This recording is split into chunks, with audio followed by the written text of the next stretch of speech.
Herbert Walker Bush will lie in state inside the rotunda at the U.S. Capitol beginning today.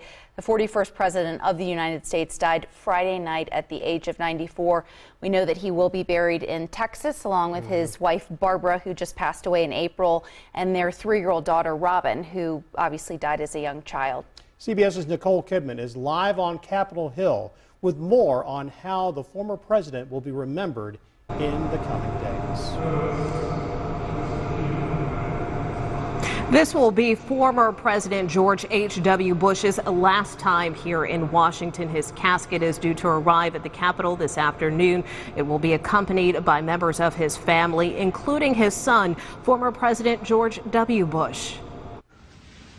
They'll say, "Job well done, George H.W. Bush." Former President George W. Bush says his father's legacy will grow with time in an interview with 60 Minutes. I think he's going to go down as the greatest one-term president ever because of his foreign policy, deftly handling the end of the Cold War, for example, reunification of Germany. The one term that President George Herbert Walker Bush served began in 1989. It coincided with the fall of the Berlin Wall and the Soviet Union. All those things could have gone haywire at any point.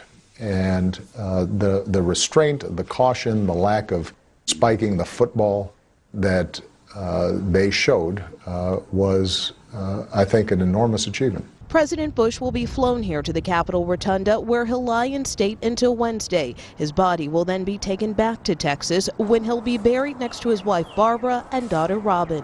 History will be quite kind to him in his presidency. Although former President Bill Clinton beat Mr. Bush in the 1992 presidential election, the two men formed a bipartisan bond. It's been one of the great joys of my life, my friendship with him. Our arguments were good-natured and open, and we continue to debate things all the way up until recently.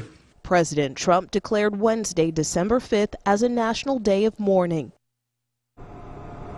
President Trump and the First Lady are expected to attend Mr. Bush's funeral service on that day at the National Cathedral, although it's unclear whether President Trump will speak.